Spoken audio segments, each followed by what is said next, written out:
Então, bom dia para todas e todos, aqueles que estão sentados e aqueles que estão em pé. E eu queria começar aqui com uma pequena história que foi inspirada pelo painel anterior. Vamos ficar longe, né? Então, eu não sou brasileiro. Eu cheguei no Brasil com 9 anos de idade, a bordo de um cruzeiro português, ali. Mas eu me chamo de Amerioca, pelo amor que eu tenho pelo Rio de Janeiro. E eu queria aproveitar e compartilhar com vocês o que minha mulher, carioca da Gema, fala. Ela fala, Brasil? Ah, aquele país atrás do Rio de Janeiro? E é justamente por isso que eu assumi a entidade empresarial, a principal do setor de tecnologia, aqui no Rio de Janeiro. E não é só para comparar com Florianópolis, Espírito Santo, São Paulo. Não. É o Rio de Janeiro comparado com Paris, com Tóquio, com Los Angeles, com São Francisco, com Tel Aviv. O Rio já é, naturalmente, uma expressão mundial. Não tem como fugir. Tudo que a gente faz aqui é de excelência. Se falou aqui sobre o berço intelectual que o Rio de Janeiro tem. É o maior berço intelectual per capita do país. Muito para agradecer a uma estátua que está ali à frente, chamada Barão de Mauá. Né? Ele e Dom Pedro II foram os grandes percussores. Mas então, a gente não veio falar muito sobre isso, a gente veio falar muito mais sobre tecnologia. Eu queria aproveitar, já que a defesa é tanto do Rio de Janeiro, e eu sou o representante das empresas de tecnologia do Rio de Janeiro, que se contrate empresas do Rio de Janeiro para soluções de tecnologia. Né? Eu quero saber onde estão as fábricas de software que estão atendendo a gente aqui. São do Rio de Janeiro ou não? Afinal, tem que ser o Rio de Janeiro na cadeia inteira, não apenas num único setor. Né? Mas, olha, eu vim aqui só moderar, viu? Eu aproveitei a deixa porque o painel anterior me inspirou. Né? Eu sou um amerioca da Gema, não um carioca da Gema. Então, eu tenho aqui do meu lado 3 especialistas que estão dentro do setor de tecnologia e também dentro do setor de comércio exterior. E aí a primeira pergunta que eu vou fazer aqui para a plateia, qual é o setor que vocês conhecem hoje que fica de pé sem tecnologia? Pois é. Tecnologia é o meio viabilizador. E ele viabiliza o quê? Palavra-chave. Competitividade. Essa é a palavra-chave. Então, eu vou deixar primeiro os nossos panelistas fazerem uma posição de seu ponto de vista e depois eu preparei algumas perguntas para vocês. Tá? Então, Jackson, você vai ser o primeiro, de acordo com a folhetinha que eu recebi. Pode mandar. Primeiro, agradecer a oportunidade de poder trazer um pouquinho. Sou representante da TOTS, responsável pelo segmento de logística. Trabalho 32 anos aí na área de TI, vivenciei 22 anos de norte a sul, implantação de sistemas em toda a parte de supply chain, embarcadores, transportadores, operadores logísticos. E é um privilégio poder estar aqui e poder contribuir um pouco do que a gente vem fazendo.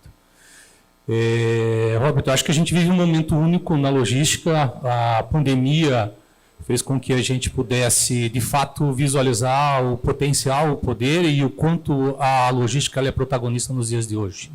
Eu diria que a gente avançou aí talvez 10, 15 anos com o advento da pandemia. Se teve um lado bom, eu diria que foi justamente esse, onde a gente consegue entender que a logística entrega valor, a falta de logística destrói empresas do dia para a noite e a gente conseguiu avançar. Acho que de introdução a isso, ficamos abertos aí um pouco mais às perguntas. Né? Tá bom. Eu vou deixar cada um poder se apresentar primeiro. Patrick, você é o próximo, por favor. Obrigado. É um prazer estar aqui com vocês. Eu sou Patrick Scripilite. Hoje na TOTS eu estou responsável pela divisão que a gente chama de Business Performance, que é uma divisão, resumidamente falando, digital, né? Como é que a gente digitaliza as empresas. Então, acho que dentro desse cenário de comércio exterior, a gente tem aí algumas oportunidades, né, de escoamento também de produtos, serviços, pelo meio digital. Né? Aí, parafraseando aqui o Jackson, a pandemia abriu os olhos da gente para um monte de oportunidades que a gente não estava deixando passar. Sou carioca, da Gema mesmo. Também já estive em outras cidades do Brasil, mas sou um defensor aqui do nosso Rio de Janeiro. E estou aqui para contribuir para como é que a gente conecta, né, como é que a gente digitaliza as empresas para trazer mais oportunidades, né, para o que chega aqui no Rio de Janeiro também. Tá? Então, estou à disposição aí para as próximas perguntas. Um prazer estar aqui. Muito bom, obrigado, Patrick. Agora você, Rafael. Olá, bom dia a todos. Eu sou o Rafael Castelli, né? Antes de mais nada, agradecer a oportunidade de estar aqui, agradecer o tempo de cada um de vocês, né? Afinal, é o maior ativo do ser humano, né? Então, de coração esse agradecimento.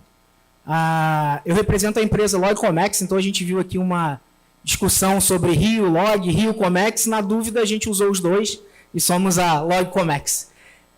Somos uma empresa de tecnologia e temos uma missão bem ambiciosa. A nossa missão é transformar a maneira com que as empresas fazem o Comex, é lógico, através da tecnologia. Hoje somos mais de 350 pessoas, mais de 3 mil clientes espalhados em todo o Brasil e também fora do Brasil, e estou ansioso aqui para responder as perguntas. Obrigado. Então, eu, além de estar presidindo a entidade empresarial, a CESP, são 2.500 empresas de tecnologia, pelo desejo de realmente trazer o holofote de excelência, o holofote mundial de excelência para o Rio de Janeiro, eu tenho uma posição numa entidade chamada WITSA, World Innovation Technology and Services Alliance, que congrega todas as entidades empresariais do setor de tecnologia de 90 países. E eu já quero deixar aqui a favor de todos vocês do setor, que quando precisarem fazer conexão com algum país, talvez a entidade de tecnologia daquele país pode ser uma porta de entrada. E eu deixo aqui, então, a nossa disposição para poder fazer essas conexões. Né? Tudo pelo Rio de Janeiro. Mas eu vou entrar diretamente aqui na questão, porque está todo mundo querendo entender como que a tecnologia beneficia o setor de vocês. Eu acho que uma pergunta que, na realidade, está sendo vivida por todos vocês, porque ela já está aí. Né? Então, tem aqui coisas que eu pedi antecipadamente, que perguntas que seriam interessantes. Eu vou fazer o seguinte, eu vou pegar a pergunta de um, mas vou fazer para os três. Tá? E aí podem fazer réplicas também. Dentro lá da WITSA, eu assumi um papel de ser uma pessoa responsável para estar orientando autoridades governamentais e legisladores de como que deve se pensar regular a inteligência artificial. Então, a inteligência artificial, para mim, é uma coisa que é o meu dia a dia. Né? Então, eu quero justamente trazer o contexto da inteligência artificial e como é que isso hoje está favorecendo a competitividade do setor de vocês. Vou começar com você, Rafael. Boa. Esse assunto, inteligência artificial, ele é talvez o assunto mais quente na tecnologia dos últimos tempos, né? Então, eu, como diretor de tecnologia, agora virou assunto de domingo em família, no almoço. O que vai acontecer com a inteligência artificial? É real que ela vai dominar os nossos empregos? É real que vai ter uma coisa absurda aí por trás que ninguém está sabendo? E a verdade é que hoje existem muito mais perguntas do que respostas em relação à IA, né? Meu entendimento é que a gente está numa fase muito inicial desse processo, muito parecido com o que tinha lá quando veio a internet. Muitas empresas sabiam que precisavam ter um site, né? Naquela época a gente colocava lá um GIF animado, um contador de visita e era pouco acionável, né? Hoje a inteligência artificial está nesses primeiros passos, assim como essas outras tecnologias. O que eu acho que vai acontecer de diferente com a inteligência artificial? O tempo para que ela aconteça e ela vire uma realidade e questões acionáveis vai ser muito mais rápido do que as outras revoluções tecnológicas. Então, as revoluções que a gente teve com a ascensão da internet, com o mobile e com algumas outras tecnologias que duraram 10, 15, às vezes 20 anos para se consolidarem, né? Hoje, a internet é o maior canal de muitos dos maiores varejistas. Antes era um site com um contador e um GIF animado, e hoje talvez o maior fluxo de receita. Eu acredito que, fazendo uma analogia, isso vai acontecer também com a inteligência artificial, porém num tempo muito mais rápido. Explicitamente no comércio exterior, a gente já está, dentro da companhia, adotando algumas ferramentas para aplicar e tentar trazer de forma acionável a inteligência artificial para o dia a dia. Agora, com o novo processo de importação, o catálogo de produtos que a gente está precisando criar para a do INPE, a gente já tem alguns produtos lá que conseguem fazer todo o catálogo baseado no histórico de importação, acontece de uma forma instantânea e com 95%, 98% de cobertura. A gente também consegue perceber trabalhos manuais sendo substituídos, então conferência de documento, trabalhos repetitivos de workflow. Então, acho que a gente está nos primeiros passos, assim, tentando encaixar isso no dia a dia, mas ainda tem muito pela frente e eu estou bem ansioso aí para ver os próximos passos disso. É interessante, né, que é o que a gente ouve falar, né? O primeiro período na história da humanidade recente, que foi considerado um período de inovação, foi a Revolução Industrial.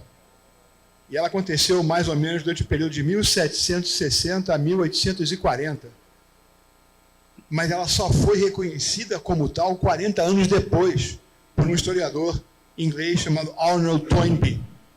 Então, o que você falou, Rafael, tem muito sentido, porque esse período, 40 anos, já não acontece mais. Agora é muito mais rápido o processo de consolidação, né? E aí eu vou perguntar para o Jackson. Jackson, isso dentro da logística especificamente, né?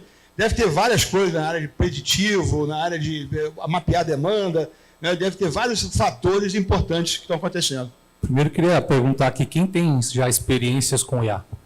Tem usado ele no dia a dia? Pode levantar. Quem usa chat GPT? Legal. Quem não usa está perdendo, viu? Quem não usa. Tá bom. Assim, Gartner já trazia aí há 5, 6 anos atrás que a inteligência artificial, de fato, ela ia explodir a partir de 2028. A evolução da humanidade, bem como toda a tecnologia, tem avançado muito rapidamente. IA é uma delas. IA, se a gente for ver, houve a democratização pelo uso da nova tecnologia que foi embarcada aí, e ChatGPT foi uma das que trouxe essa democratização. Aí eu posso falar dentro da logística o que a gente já tem utilizado, né, dentro da TOTS. A gente já tem a IA ajudando na parte de avaliação de dados e dando apoio para o profissional que está ali na ponta, de como é que ele interpreta aquele dado. Né? Quais são os transportadores que estão gerando algum gargalo? Quais são os gargalos dentro da empresa? Então, IA, de fato, através da democratização que houve com uma das ferramentas ChatGPT, mas é uma de milhares, a gente começa a utilizá-la no dia a dia. Outra forma de usar a IA, e nós temos dentro das nossas soluções, é reconhecimento do próprio CTE, que o secretário acabou de comentar aqui, né? O documento CTE. Você tem a assinatura do canhoto. Hoje é um trabalho humano, na maior parte do Brasil, você ir lá reconhecer se aquela assinatura daquele CTE.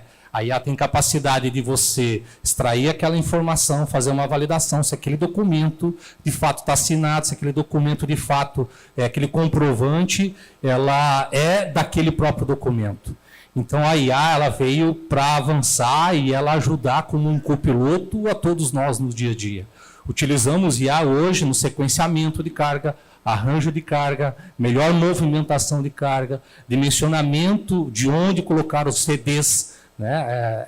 A briga pelo last time, pela entrega mais rápida, mais eficiente, somente com utilização de IA. Então, dentro da tecnologia, hoje, na logística, efetivamente, eu diria que é uma das tecnologias mais utilizadas e que vem avançando. E somente com ela a gente consegue entregar o que a logística atualmente precisa entregar para trazer valor e trazer visibilidade para todos nós consumidores no ponto final.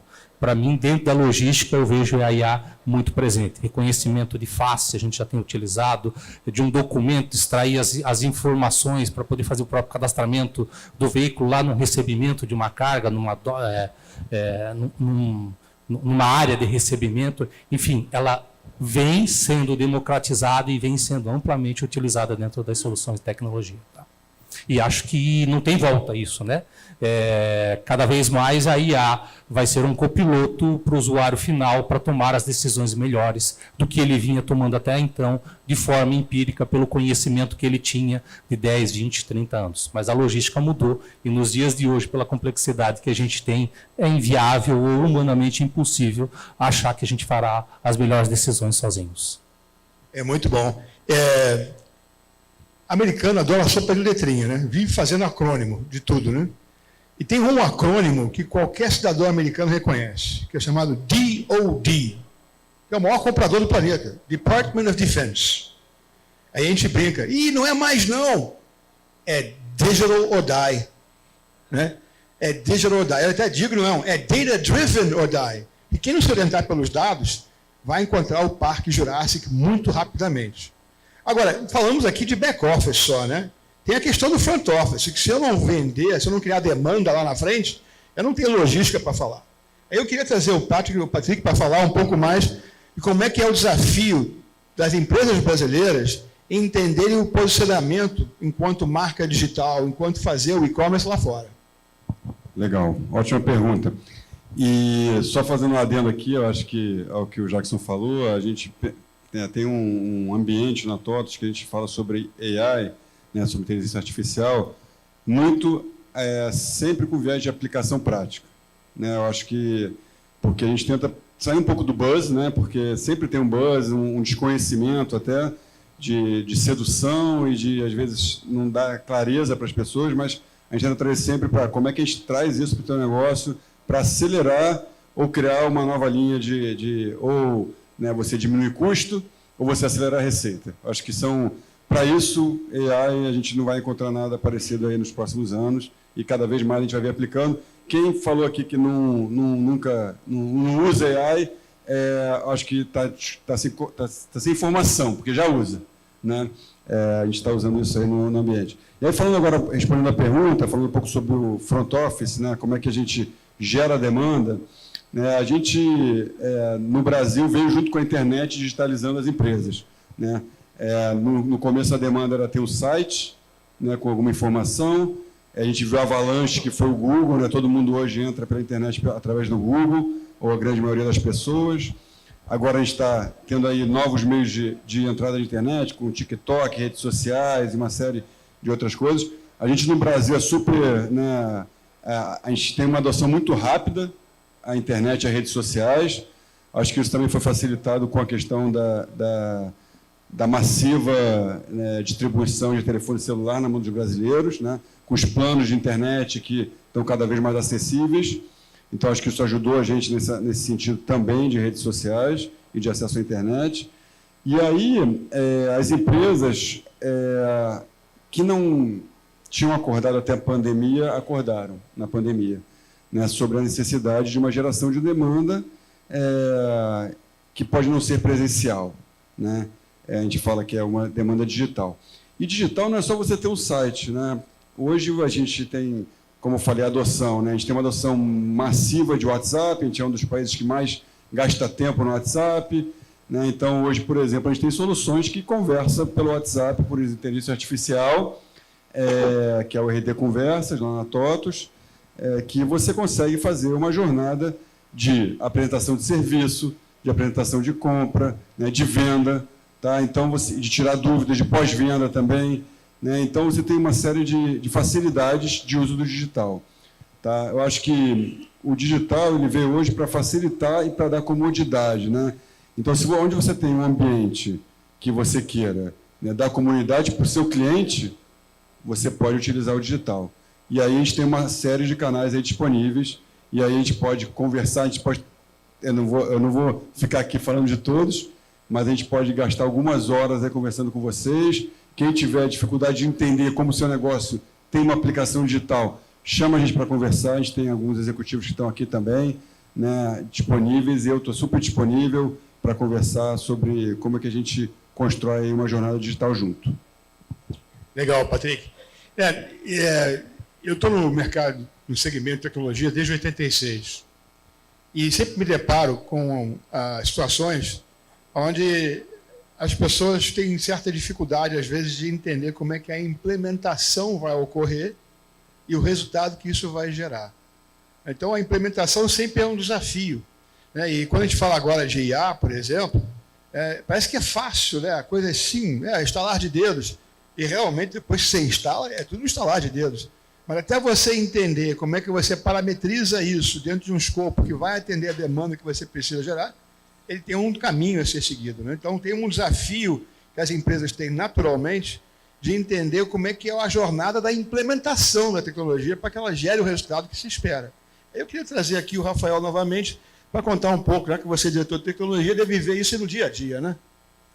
Sim, um grande problema que a gente enfrenta no dia a dia para implementar novas soluções é a fragmentação tecnológica. Então a gente percebe que dentro de um processo complexo, que é o processo do Comex, existem diversas tecnologias aplicadas e muitas vezes elas não se conversam. E isso gera uma fricção muito grande no momento inicial, quando você vai fazer algum tipo de implementação. Então, dentro de uma diretoria, um diretor contratou uma solução que está resolvendo o problema dele, que não se comunica com um sistema de uma outra diretoria que está conversando e que muito menos, às vezes, se comunica com a planilha do fulano que está ali desde há 50 anos resolvendo aquele problema e, quer queira ou não, resolve muito bem, está resolvendo há tanto tempo, né? Então, essa dificuldade de implementação, ela tem fatores internos dentro da companhia que está e fatores externos. Ao longo dos últimos anos, a gente tem percebido que conseguir diminuir essa fricção de implementação, ela é um fator de sucesso para que a gente consiga ter resultado no final do dia. Por quê? Quando uma empresa contrata a gente, é alguém, um tomador de decisão, investindo e colocando o nome dele ali dentro da companhia para investir dinheiro para que a gente resolva um problema. Então, o mínimo que se espera é que a gente resolva esse problema da melhor maneira possível, né?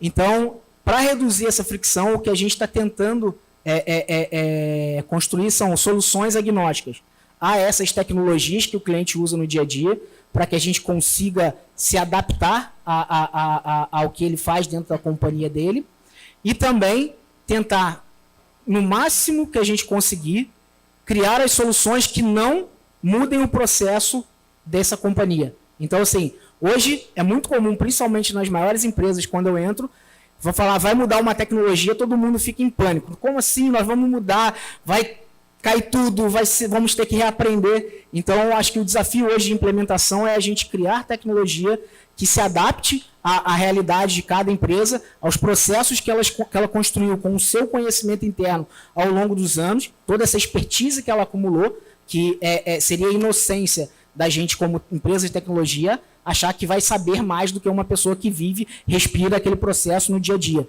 Então, se a gente conseguir ser um catalisador, entrar e melhorar aquele processo, fazer que ele seja mais eficiente e que ele aconteça de uma forma melhor, a gente consegue um resultado no final do dia que é ganha-ganha, né? A gente não criou aquele pânico, a gente conseguiu fazer uma implementação com menos fricção e conseguiu provar um retorno sobre o investimento do cliente de uma maneira bem rápida, uma vez que em poucos dias ele consegue estar rodando num novo sistema operacional, né?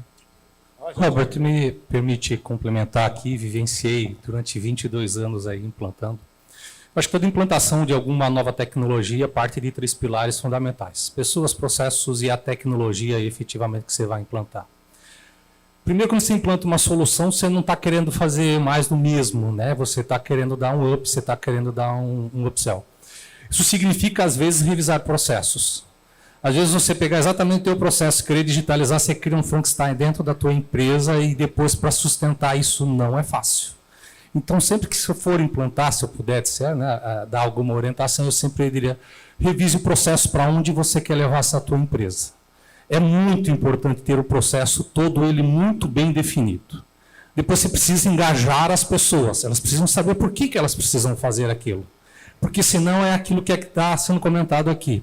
Às vezes você troca o processo e a pessoa acha que ela fazia aquilo que ela fazia anteriormente e era melhor do que ela está fazendo. Talvez para ela seja, mas ela não entende de que essa mudança de processo vai permitir com que talvez um diretor, um presidente, uma gestão, um cliente tenha informação em real time que até então ela não tinha. Quando você sensibiliza as pessoas e você faz com que elas participem do projeto efetivamente e elas entendem da mudança do processo, tudo é muito mais fácil. Depois de tudo isso feito, eu diria que a tecnologia aí é o próximo passo. Não é o mais fácil, porque tem muita tecnologia espalhada pelo país como um todo, né? E você precisa saber em qual tecnologia você vai embarcar. Dependendo, tem tecnologias que você vai trazer, talvez você dê um passo.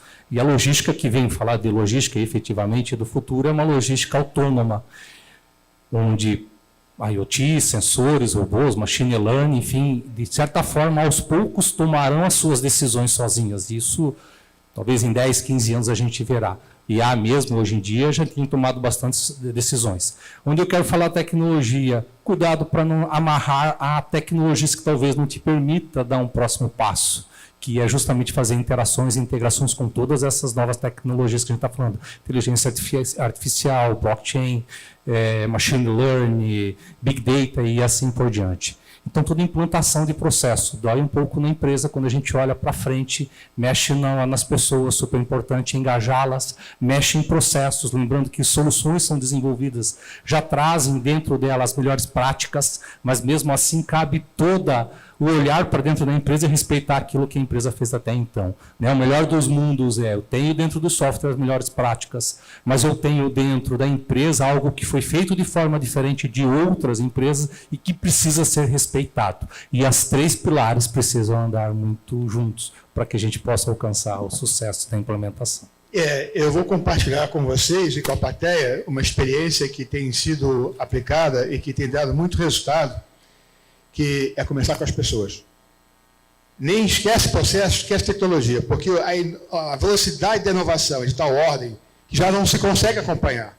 E as pessoas não estão calibradas internamente para os seus processos e suas doutrinas, os seus dogmas, os seus aprendizados, a entrar em campo e cair de paraquedas correndo. Então, você precisa preparar as pessoas primeiro para depois trazer mudança de processo e inserção de tecnologia.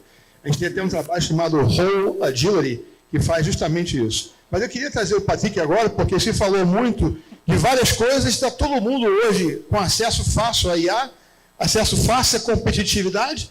Como é que eu crio distinção na prateleira e no holofote para que eu apareça melhor que o outro que está usando a mesma IA? Legal. E só complementando, né, acho que um outro paradigma que a gente tinha, além de você falou de conversar com pessoas, é de você ter um fornecedor único de tecnologia, né? Você ter só um sistema que vai conectar tudo, né? E não ter camadas de integração, como vocês os dois falaram, né? Então, acho que é importantíssimo a gente tirar isso de lado, isso é coisa do passado, né? A gente vai ter que ter uma camada de integração potente, que é isso que vai gerar a gente ter os dados necessários para a tomada de decisão. E falando um pouco da prateleira, né?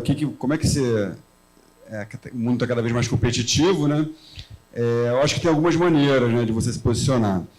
Eu acho que, diferente de outros lugares do mundo, no Brasil, a gente tem uma quantidade relevante do acesso e da venda online sendo realizada por marketplaces, né? Se falou aqui de lei de marketplace, né, anteriormente. Não é à toa que existe uma lei, né, porque realmente é uma coisa bem relevante online. Então, acho que estar atento a isso, né, de como você se posiciona, né, pode ser até um primeiro passo para quem está importando produto, uma venda por marketplace. Tá? Então, acho que isso é um ponto aí, muitos fazem aí nos chineses, no Mercado Livre, na Magalu, né, na Magazine Luiza. Então, os marketplaces estão aí, eles são os maiores catalisadores de acesso online. Então, quando a gente fala onde é que você quer vender, eu quero vender onde tem gente, né, para comprar. Onde tem gente para comprar hoje, online, são nos marketplaces, porque eles têm uma capacidade de investimento em marketing muito grande. Tá? A gente tem ferramentas, por exemplo, que consegue conectar em N marketplaces a partir de um controle único. Né? Isso facilita muito a vida de quem está ali na ponta querendo vender. Né? Naturalmente, você tem que usar a inteligência artificial também, né, para criar descrições atrativas de produto. Mas todo mundo pode criar. Aí você tem que né, ser resiliente e partir para a guerra mesmo. Né? Porque aí é como você fazia no passado também na barriga no balcão ali. Né? Você colocar um a mais, ter uma venda um pouquinho mais consultiva, você pode trazer diferenciação ali no front. E você tem também ferramentas, né, de inteligência artificial para trazer recomendação de produtos. Tá? Isso você consegue trazer diferente também do passado, né, que eu trabalhei em Ponto Frio na época que a gente estava começando a vender pela internet aqui no Brasil, e eu era do marketing, eu me esforçava para fazer 6 e-mail marketings diferentes para a base inteira, que eram de milhões. né? Hoje você consegue fazer um e-mail para cada pessoa, personalizado de acordo com o gosto e com a compra e com a navegação daquela pessoa, né? Qual que é o valor disso, né? Quem não está fazendo isso, não está fazendo porque não quer, porque tem ferramenta barata, disponível e de fácil uso. Tá? Então, acho que eu dei algumas diretrizes aqui. Não existe receita de bolo. Acho que isso, quem vier vender receita de bolo, acho que está enganado. Acho que cada mercado, cada segmento tem a sua jornada, né? Como o Robert falou muito bem, né? Essa jornada ela tem que ser construída junto com cada marca, mas possibilidade tem muita pela frente. Então, nós estamos aqui quase chegando ao final. O que eu vou pedir? Primeiro, tem alguém na plateia que gostaria de fazer alguma pergunta? Por favor, levanta a mão e a gente leva o microfone. Podemos fazer a missão oral, então? Vocês já decoraram tudo, né? Legal. Então, eu vou pedir então, que cada um possa fazer um encerramento, deixando a plateia, o que seria uma recomendação que você faria dentro do escopo que você tem de inteligência e atuação, que eles possam aproveitar. Boa. Então, agradecer, né, mais uma vez aqui a oportunidade e colocar a LogComex à disposição de todo mundo. A gente tem um framework de trabalho que ele baseia em alguns pilares, mas ele, no final do dia ele acaba sendo bem simples. A gente gosta de atacar problemas que sejam relevantes, que tenham uma intensidade bem grande no seu dia a dia e que sejam bastante frequentes. Então, a gente tem toda uma estrutura de prateleira para atacar problemas que acontecem dentro da importação, da exportação, dentro do agenciamento de carga, mas também a gente tem todo um trabalho de fazer uma customização para entender o seu problema e conseguir entender como que a tecnologia pode ser esse catalisador, né? Não ser a dor de cabeça e ser sim o facilitador para resolver os seus problemas, que não são poucos, né? A gente sabe o quão complexo é a operação, quantas coisas vocês têm no dia a dia que se preocupar e não preocupar com a tela azul do computador ou com alguma coisa que está acontecendo ali. Então, eu coloco a LogComex, os nossos quase 400 colaboradores aí à disposição de vocês, me coloco à disposição para que, se tiver algum problema, alguma dor relevante, a gente está aí super disposto a trabalhar junto, a N mãos e ajudar as empresas de vocês. Rafael, quanto desses 400 usam IA? Hoje, praticamente todos que podem usar IA. A gente tem algumas restrições de compliance em algumas áreas que a gente não dá acesso a IA, mas 97% dos colaboradores estão usando IA. Okay. O meu time 100%. O meu time 100% como copiloto no dia a dia no desenvolvimento, mas também em toda a parte de comunicação interna. A gente está substituindo a IA generativa para a comunicação interna, que é uma parte que ela faz bem. Ela se comunica melhor muitas vezes. E uma última coisa, antes de passar a palavra para o Jackson, se a tua plateia aqui é potencial consumidor dos seus serviços e da sua plataforma, qual seria o primeiro passo por onde ele começaria? O primeiro passo é acessar o nosso site, lá, a logcomex.com. Ali a gente tem bastante informação para entender quais são as soluções que a gente provém. E lá tem todas as formas de contato online para que a gente consiga prosseguir. Temos uma equipe gigante lá, o tempo todo disponível para atender. Atendemos em todo o Brasil, atendemos fora no Brasil, temos clientes nos Estados Unidos, no México, alguns clientes na China. Então, é só clicar lá ou me chamar aqui no canto que dá negócio, não tem problema. Muito obrigado, Rafael. Jackson, por favor. Queria dar um overview da logística rapidamente no Brasil, até para poder contribuir um pouquinho mais aqui, né? Custo logístico no Brasil, 15,8, fechou agora fechou em 2023, né? É um custo alto comparado com países do primeiro mundo. A gente fala muito de infraestrutura e o custo sendo muito para infraestrutura. Mas a gente tem uma outra visão, talvez, que eu acho que dá para implementar e complementar. No Brasil, a gente investe 1/3 em tecnologia se compararmos com países do primeiro mundo. A gente toma muitas decisões empíricas. O seu João, o seu Pedro, que estão lá há 20, 30, 40, 50 anos na empresa, continuam tomando decisão. A tecnologia veio justamente para poder ajudar e melhorar a eficiência. A logística se transformou nos últimos 10 anos significativamente. Depois do advento aí da indústria 4.0, que foi a leitura do que estava acontecendo nos últimos anos com a abertura de mercado no Brasil, né? Chegar a tecnologia, a internet, na palma da mão, celulares, podendo fazer compra, e-commerce explodindo para tudo quanto é lado.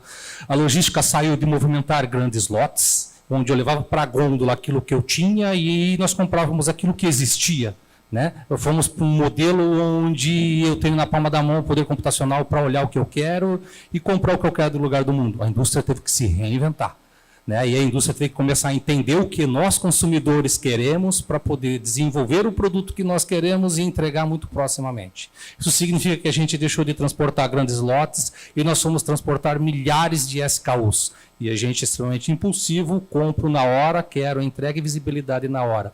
Logística fracionada, teve que se adaptar à necessidade e teve que buscar novas tecnologias.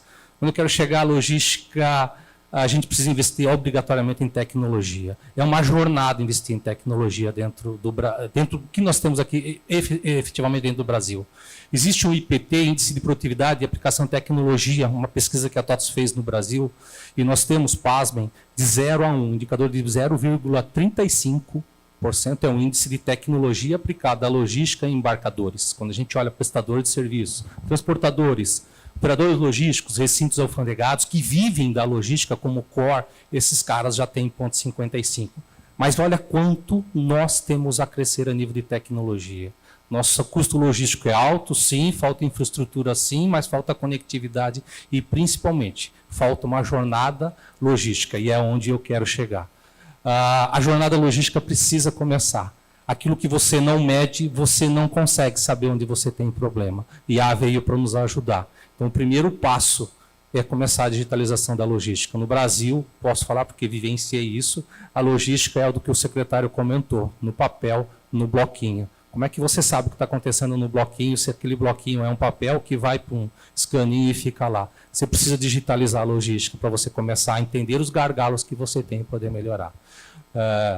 Acho que o primeiro passo é pensar numa digitalização dentro das empresas, passo a passo daquilo que é mais importante, definir o processo logístico, engajar as pessoas e buscar as tecnologias que te permitam chegar numa logística 5.0 que bate a nossa porta. 5.0, nós temos lá ESG, descarbonização, eletrificação. Nós estamos falando de inteligência artificial como um copiloto nas operações. Significa que eu não tomo mais a decisão sozinho, mas a IA vem para me ajudar a tomar a decisão, né? E a IA não vem para substituir o ser humano, a não ser que o ser humano queira ficar parado no tempo e não queira aprender. Tem um ditado que eu li e acho muito legal. Eu não tenho medo da IA, eu tenho medo da IA com um ser humano que saiba utilizar, porque ele sim terá benefícios disso, e cabe nós desenvolvermos isso nas pessoas.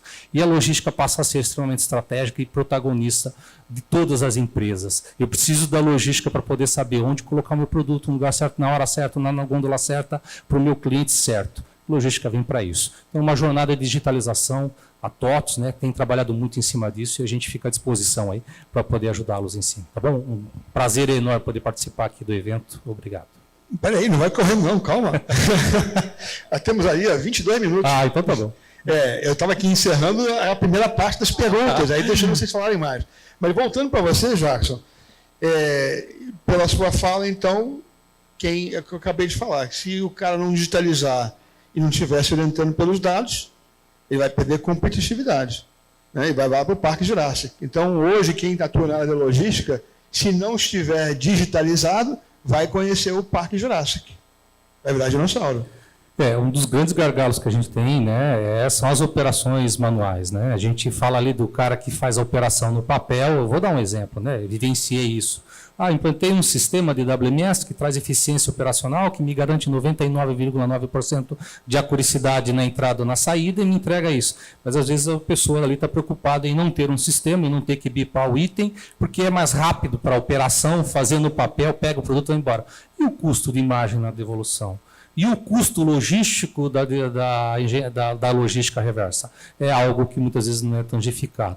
Então, o único meio de a gente evoluir a eficiência logística, de a gente entregar valor, é trazendo um processo de digitalização como um todo, né? Se me permite, até deixa eu falar rapidamente das fases da logística, porque a gente fica pensando, por que a gente precisa de tecnologia no momento que a gente está, né? A primeira fase da logística, antes da década de 60, os processos totalmente manuais. Segunda década da logística, de 60 a 90, a gente tem ali, basicamente, a introdução dos primeiros ERPs, primeira gestão de estoque, primeiros controles de transporte, totalmente descentralizados, mas os primeiros passos, até junto com a própria tecnologia evoluindo.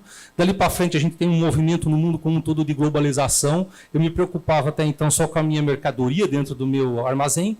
partir de 90, a globalização, supply chain chega no mundo como um todo, me preocupo com buscar a mercadoria, armazenar, transportar e entregar para o meu cliente final, isso com excelência, e a gente vai até 2010, mais ou menos, nesse movimento. Aí a gente pega o gancho da globalização, onde o Brasil abre o mercado a partir de 2000. Final de 90, a gente começa a ter tecnologia em abundância, internet, computadores, celulares disponíveis, ainda computadores pessoais, eu diria que um custo ainda alto, mas dali para frente a gente consegue avançar efetivamente. E-commerce cresce muito dali para frente. Em 2007, para mim, um grande advento foi Steve Jobs, né, um cara aficionado por usabilidade, traz para dentro do celular, no iPhone, quando libera em junho de 2007, a touchscreen, onde aí a gente consegue ter alta tecnologia com usabilidade muito fácil, na palma da mão eu tenho o mundo como todo. O e-commerce explode dali para frente, e aí a gente vivencia a indústria 4.0 logo ali de 2012 para frente, que é reflexo de tudo isso. Eu já não produzo mais o que eu quero, eu produzo aquilo que o meu cliente quer e eu começo a entregar muito valor dali para frente. Por isso que a gente, nos dias de hoje, por essa complexidade toda, só tecnologia. Talvez até 2010, as operações manuais que nós fazíamos, as decisões com o seu João, com o seu Pedro, que estavam lá há 20, 30 anos, eram viáveis. Mas de lá para cá, a briga pelo last mile, pela entrega do the same day, no mesmo dia, me obriga obrigatoriamente a ter dados de tudo que está acontecendo para que eu possa saber onde eu coloco a minha mercadoria, qual mercadoria vai ser vendida.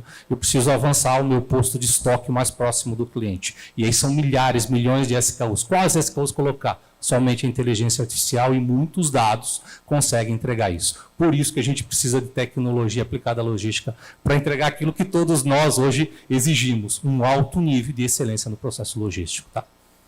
Muito bom. Então, Patrick, né, é o seguinte, eu, na minha jornada internacional, me deparei com um grande desafio, que era o aspecto cultural no processo da compra, né? E com uma geografia diversa, eram vários aspectos culturais, né? E aí eu te pergunto, dentro do contexto que você está atuando, que é um contexto muito digital, você mencionou lá atrás, ponto frio, e-mail marketing que você fazia, a narrativa que você constrói e tudo mais, existe, dentro do que você está fazendo, junto na TOTOS, nessa plataforma que você bota em vários marketplaces, esse componente cultural? Sim, como é que a gente trabalha isso, né? Eu acho que tem tanto componente cultural, né? A gente é um Brasil dentro de vários Brasis, né? A gente fala isso lá. Não é à toa que a TOTOS tem representatividade aí em quase todas as cidades do Brasil. E se não tiver, ela consegue chegar lá no dia seguinte, né? Para fazer uma reunião presencial, olho no olho com o cliente. Isso é muito relevante para a gente, como empresa. Mas tem também a questão, né, da gente entender a maturidade das empresas, né? Porque, além da questão cultural, você ainda tem maturidades completamente diferentes, e isso não necessariamente está diretamente proporcional, ligado a você estar numa grande cidade ou não, né, aqui no Brasil. Então, a gente tem um duplo desafio, né, de entender as culturas, que são diferentes. Eu acho que nisso, a gente, trazendo um pouco mais para a logística também, né, as pessoas querem o imediatismo, querem receber rápido, então a gente pensa muito em experiência do usuário, né, como é que a gente traz isso para a experiência do cliente final do nosso cliente, tá? Que também é nosso cliente no final, porque se ele está comprando o nosso cliente consegue comprar mais da gente, né? Então a gente tem essa preocupação também, tá, de entregar o melhor ali na ponta, mas também como é que eu entrego para uma empresa que ainda não está capaz ou que está começando essa jornada, né?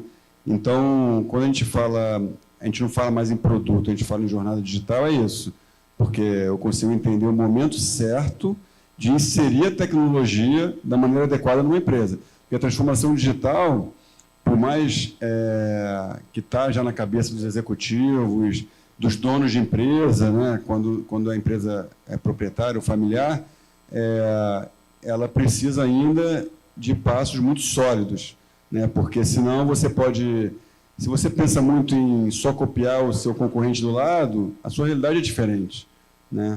Então você pode botar um projeto e falar assim, eu já vi isso acontecer com e-commerce, né? Eu quero um site igual daquela marca. Aí a minha resposta era com uma pergunta, né? Eu falava, você não quer um site igual daquela marca, você quer vender igual aquela marca online. Você quer uma presença digital igual. Você tem que construir uma estratégia digital atrelada à sua marca que te permita vender, abrir um canal de venda, acelerar a sua venda, ou seja, o que for. Né? Então, esse desafio da gente também da gente ser muito prudente numa venda de tecnologia, numa aplicação de tecnologia, é que traz para a gente toda uma missão da empresa, né, de ser o que a gente já fala de ser o Trusted Advisor, né, de ter a credibilidade para a gente construir junto essa jornada. A gente não quer vender o software que uma pessoa não use. Né? Ninguém quer. Né? Acho que a TOTVS, como empresa, ela tem isso na sua missão. Né? A nossa missão de venda é: eu vou vender o que o cliente quer usar, o que ele precisa usar para acelerar o negócio dele ou criar uma nova linha de receita. Tá? Então, dentro disso que você perguntou, eu acho que a gente consegue, sim, atrelar anúncios diferentes por regiões diferentes. A gente tem uma ferramenta, a gente tem uma parceria com a Shopify no Brasil, que a gente é detentor do direito de venda, que é a maior plataforma de e-commerce do mundo, né, que você consegue fazer customizações, por região, por cliente único, como eu falei aqui. Tá? Isso também está integrado com a nossa plataforma de distribuição Marketplace, que também está integrado com a nossa plataforma de automação de marketing, que é a RD Station. Então, a gente pensa muito em como que a gente apresenta uma solução, mas o que isso quer dizer? Então, que eu preciso comprar tudo? Não. Você precisa começar. Né? Eu estou importando produto agora e quero começar a vender só para o estado do Rio. A gente pode pegar, montar um site para você começar a vender só, e aí você só vai habilitar para os CEPs da sua região. Né? E tudo bem, você pode começar assim. Você não precisa, diferente do passado, que a gente fala assim, o e-commerce é para vender no Brasil inteiro. Ele pode ser para vender no Brasil inteiro, mas você pode ser o melhor vendedor da sua cidade, para depois ser o melhor vendedor do seu estado, para depois, talvez, conseguir entregar no Brasil inteiro. Então, um passo de cada vez, né? Você falou para deixar uma mensagem, né, de como aplicar. Começar, eu acho que o Jackson falou isso também, né? Começar, acho que é importante, porque vai chegar a hora de você virar jurássico, como você bem disse, né? Não pode deixar isso acontecer. Ainda dá tempo, acho que a boa notícia é essa, ainda dá tempo. Né? Tem cada vez mais empresas capacitadas de levar você adiante no digital, né? Tanto na logística, como no e-commerce, como no marketing, como em todas as outras áreas possíveis aí no Brasil. Tá? Então, começa e você dá um passo de cada vez, sempre pautado por decisões baseadas em dados. Né? Como os amigos aqui já disseram. O dado hoje é o ouro, ele tem que ser utilizado. E a gente também tem ferramentas cada vez mais apropriadas para utilizar, para dar insights, para você dar o segundo passo, para você saber onde você põe investimento e para você saber onde isso pode trazer mais receita, né, e longevidade para a sua empresa.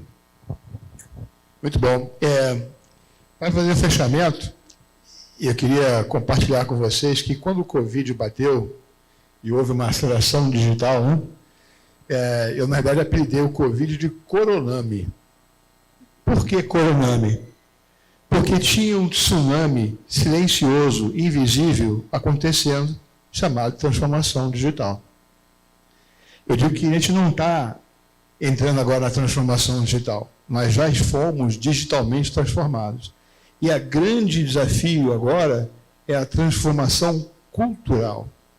Justamente para poder entender como é que eu abraço essas novas tecnologias e coloco elas a meu favor. E, no final, são as pessoas que vão fazer a diferença. Eu faço uma venda institucional do Brasil na área de tecnologia há mais de 20 anos lá fora. Vender o que os grandes projetos de tecnologia, de serviço de TI, em vez de irem para a Índia, para a China, para Filipinas, para a Argentina, para o México, virem para o Brasil. E quando eu fui olhar como é que esses países estavam se vendendo, eu percebi que estava tudo muito igual, né? Muito binário. Todos os países diziam, olha, eu tenho tantas universidades de tecnologia, eu tenho tantos profissionais de tecnologia, eu tenho tantas empresas de tecnologia. Eu falei, caramba, a Índia ganhou então, né? Porque o jogo de números, a Índia e a China estão lá em cima. Olha, a nossa grande vantagem, culturalmente falando, somos nós. Nós brasileiros e nós cariocas. Me desculpa quem não for. Mas por quê? Porque o carioca, na realidade, ele reúne a total diversidade que o Brasil já representa. Lá no Task Force da Inteligência Artificial, eu estou fazendo a defesa para que venha para o Brasil, para o Rio de Janeiro, um centro de excelência mundial. E estou usando um argumento que somente no Brasil você vai encontrar total diversidade que você precisa emplacar nos seus algoritmos. Porque o Brasil, para quem não sabe, comprovadamente é a raça mais miscigenada do planeta. Ou seja, maior diversidade. E dentro do Brasil, aonde que está a maior representação desta diversidade? Rio de Janeiro. Então, a questão no final é que as pessoas fazem a diferença. E aí eu convido vocês, eu fiz uma brincadeira concorrendo lá com aqueles países todos, o que eu fiz? Criei um elevator pitch de 3 minutos, valorizando as pessoas, contando uma história de pizza. E não falo tecnologia. Quem quiser ver, é True Brazilian DNA. Que eu conto a história de uma pizza para evidenciar a nossa competência maior em termos de entrar em campo num contexto mundial. Eu resumo, e às vezes eu tenho essa possibilidade de me extrair, porque eu sou americano também, o grande valor cultural brasileiro, que os outros não têm tão bem calibrado, é o nosso bate-pronto. O que é o bate-pronto? Resolução de problema. Hoje, cada vez mais, nós somos demandados a resolver problemas mais rápido. E o brasileiro, pela miscigenação que ele tem, ele não tem tradições culturais milenares que entram em campo no processo de olhar como resolver o problema. E eu já fiz esse teste várias vezes com times brasileiros, com times indianos, com times chineses. Né? O brasileiro chega no destino final mais rápido e mais inteiro, porque ele não traz todo aquele pensamento sistêmico das camadas geracionais que vão acumulando aquelas tradições e que entram em campo na hora de olhar para resolver o problema. Então, eu queria deixar aqui o recado para todos nós, que a transformação cultural é onde está o grande foco de todas as empresas. Porque a tecnologia está aí, está fácil. Né? Quem quiser vender, só pegar o Patrick e o Jackson da TOTUS, vai vender onde quiser. Agora, a questão das pessoas preparadas, calibradas, né, engajadas, né, é o grande desafio de toda organização indo para o futuro. Se alguém quiser mais falar alguma coisa, eu dou por encerrado.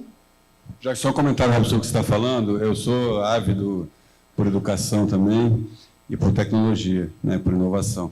Então, quando a gente vê, né, qual é o perfil do profissional do futuro, eu falo muito isso sobre vendas, sobre digital, sobre... o que mais se fala no mundo todo é sobre o problem solver, né, o resolvedor de problema. E a gente nasceu na selva, né, assim, a gente nasceu tendo que resolver problema. Né, eu acho que em todos os segmentos, né, seja no varejo, seja no comércio exterior, seja na indústria, o brasileiro é um herói, já por nascença. Né, porque se está fazendo negócio num ambiente que nem a gente tem, é porque a gente é herói.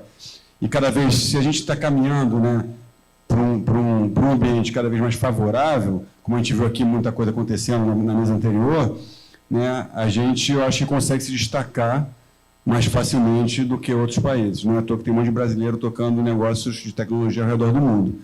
Então, acho que o recado que fica é, temos capital intelectual sim, né? Temos, acho que, um viés de resolvedor de problema, que é para onde o mundo está caminhando cada vez mais rápido. Acho que só basta a gente falar mais sobre isso. Né? Acho que eventos como esse, é um agradecimento aqui, para a gente poder falar mais sobre isso, acho que é fundamental. Para a gente levar isso, né, logicamente, para o Rio voltar a ser um polo de atração de investimento para empresas. Eu, como carioca, sou sempre defensor disso, mas para o Brasil como um todo também, né, levar para o resto do mundo essa mesma vontade aí da gente fazer diferente. Como a gente gosta de falar, estamos juntos. Jackson? Agradecer a oportunidade de poder estar aqui. Acho que eventos como esse são fundamentais, né? Acho que juntos a gente consegue evoluir mais rapidamente, compartilhar conhecimento. Há muita margem de evolução dentro da logística e toda vida que a gente compartilha um pouco, a gente consegue fazer o outro melhor e a gente também aprende. vivenciei aí logística efetivamente dentro da operação durante 22 anos e sempre digo, a gente não sabe tudo. Posso ir em 10 empresas diferentes de transporte, 10 empresas farão operações talvez que sejam as mesmas coisas de forma diferente, a gente sempre aprende um pouco mais. São eventos como esse que fazem com que a gente possa evoluir e a gente aprender também, ensinar um pouco daquilo que a gente vem vivenciando. Obrigado pela oportunidade e a gente se coloca à disposição para ajudá-los aí nesse processo de transformação digital. E precisamos correr, né? Eu tenho certeza que a digitalização vem e ela vem para trazer uma redução, otimização do custo logístico como um todo e dentro das empresas como um todo. Vamos em frente porque atrás vem gente, né? Rafael. Bom, agradecer também essa oportunidade e só contribuindo um pouquinho em relação a essa questão cultural também. Eu tive a oportunidade de trabalhar com algumas empresas ao redor do mundo, né, com times ao redor do mundo de tecnologia, e eu costumo falar que o brasileiro é o único que pula na granada. Então, se tem uma granada, ele pula em cima para resolver o problema. Então, esse é o nosso lema, inclusive, dentro do time. Nós somos grandes puladores na granada e isso faz um diferencial gigante no que a gente consegue entregar. Obrigado a todo mundo. Então, eu vou encerrar, porque tem mais 4 minutos. Eu vou contar a história da pizza, são 3. Né? Então é o seguinte, eu estou há 40 anos na ponte aérea entre Rio de Janeiro e São Francisco. E lá em São Francisco, quem é que lembra do Pizza Palace aqui no Rio de Janeiro? Pizza fininha, crocante, deliciosa, maravilhosa, né? Pois eu achei a mesma coisa lá no Vale, em São Mateus, Third Avenue. Uma pequena pizzaria chamada North Beach Pizza. O dono era um grego, né, chamado John. E toda vez que eu voltava para São Francisco, eu moro mais lá em Monte Rei, eu vou fazer lá meu pit stop, né, splash and go, né, pizza and go. E um dia eu cheguei lá e estava com um sorriso pendurado no bico da orelha. E ele não usa brinco. Mas o sorriso estava pendurado aqui. Eu falei, John, what's the matter? Por que você está tão sorridente? Robert, eu bati naqueles caras hoje. Opa, bateu em quem? Pizzas Hut e Domino's Pizza. Como assim? Não, Robert, eu, num único dia, entreguei mais pizzas do que eles dois juntos. Aí eu falei, peraí, assim não dá, calma. Você é uma portinha só. Os caras são uma franquia cheia de unidades na Bahia inteira. Como é que você possivelmente faz isso? Robert, eu tenho 40 entregadores da hora. 40 motoqueiros. E o que você fez para contratar esses 40 motoqueiros? Onde é que você os achou? Robert, eu só tenho um critério para contratar esses caras. E qual é? Ser brasileiro. Be Brazilian. Como assim? Robert, pensa comigo. Eles trazem 3 fatores críticos de sucesso para mim. Primeiro, business expertise. Se eles conseguem dirigir aquelas motos que dirigem lá em São Paulo, eles vão poder dirigir em qualquer outro lugar do planeta. Segundo, comprometimento. Eles estão comprometidos a fazer as coisas acontecerem, não é bater ponto 9 to 5. Terceiro, criatividade e engajamento.